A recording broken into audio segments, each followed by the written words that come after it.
Welcome to episode 2 of Better Than Delivery, where I cook delicious meals at home to save myself from the regret and disappointment that sometimes comes with ordering in.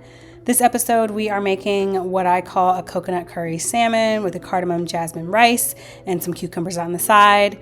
This kind of reminds me of like a step up from the salmon bowls that were everywhere during the pandemic. If you know, you know. So let's get prepping so we can get cooking.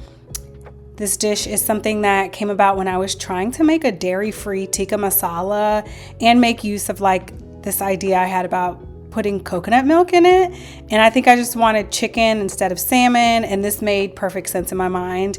I'm sure I'm not the first person in history to think of this deliciousness either, but the moral of the story is it turned out and continues to turn out well, so I'm gonna share it. One of the most important factors in this recipe for me is the source of the salmon.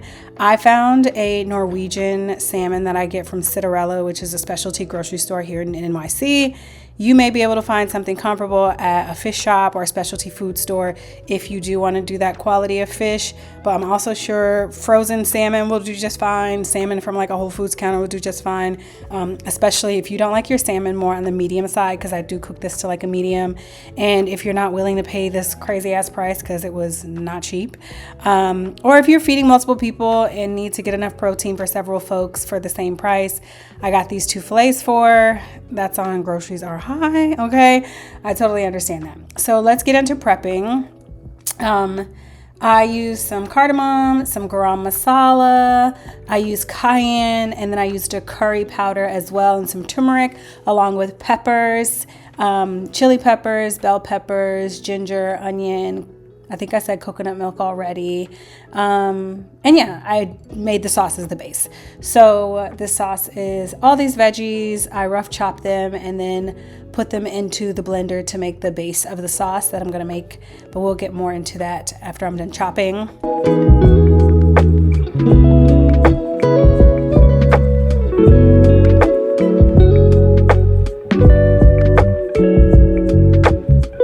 Now, back to what we're here to talk about in essence, which is trying to cook more in order to order delivery less, and also capitalizing on the fact that I really do love to cook.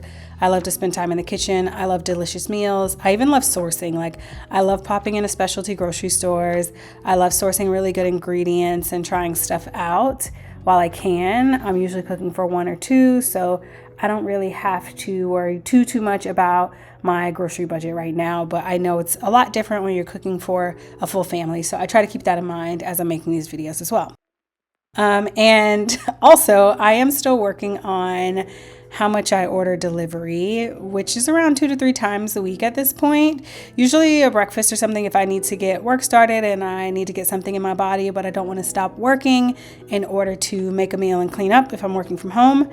And that is way better than what it used to be. And that does not include me eating out. You know, I'll dine out or pick stuff up while I'm out working and, you know, have lunch at work and things like that, which I'm not very concerned with. It was how much I was ordering in that was concerning me. But I would like to do a challenge of like no ordering in for a month or something like that. And honestly, it's my dream to like not need a food delivery app more than maybe a few times a month, right? But the truth is they do bring a lot of convenience, and I ain't trying to mess up my chances of getting an Uber Eats or Grubhub sponsored video. You know what I mean? So yeah, and they're just a reality of modern life.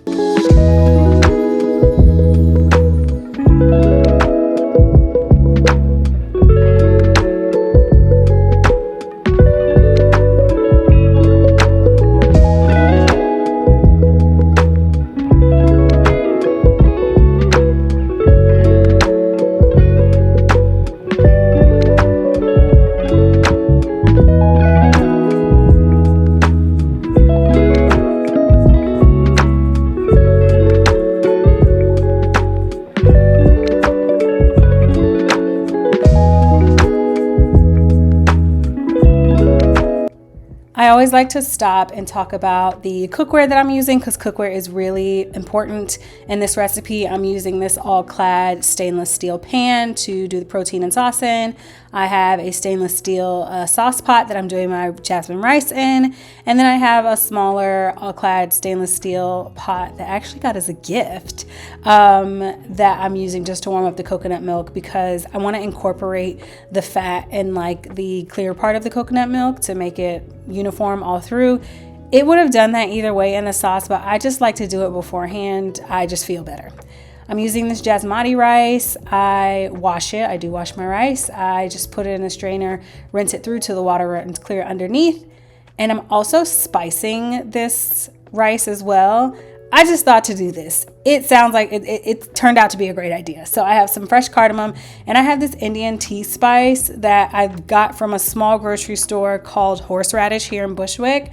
And I'm making a little sachet to include in cooking my jasmine rice. I spent a lot of time during the pandemic cooking rices from around the world, and I started with just literally basics of rice. And one thing you'll learn is the ratio for rice is 2 to 1. So I have 2 cups of water here for 1 cup of rice, and that just goes for liquid. When you get into cooking dishes like jollof, it gets very confusing because you have stew and you have broth, and you're like, how much liquid do I need?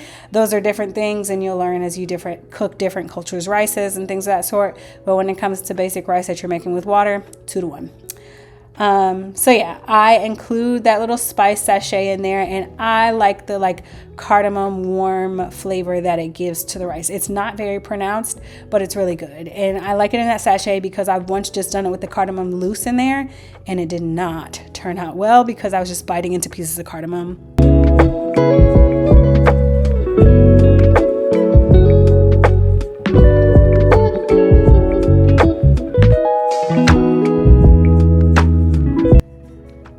Now I'm starting to cook the sauce. I like to fry it down. I'm adding some garlic here and some more seasoning to make sure the flavors are, cooked throughout, but I didn't want to burn them in the oil, so I just wanted to incorporate them as I am cooking down the sauce. And I'm going to drop the salmon in these after I add the coconut milk, and it makes just like a really nice poaching sauce for the fish, and I love it, love it, love it. But before that, I'm just going to let it rest for a second and get all the flavors together before I add the coconut milk. And that brings it to like this really beautiful color. My favorite is when this is like more orange, kind of like the color of the salmon, right? Kind of like that, I guess not quite coral, but like that peachy salmon-y color. But it depends on how the peppers are, and everything is different. But this sauce color is still really beautiful, and it's great. Once it's nice and hot, I put the fillets in and then start to poach those. And because I only make the sauce is like only so high, it's not going to cover it, so I go ahead and just start pouring the sauce over top to cook it and kind of like poach it in a sense.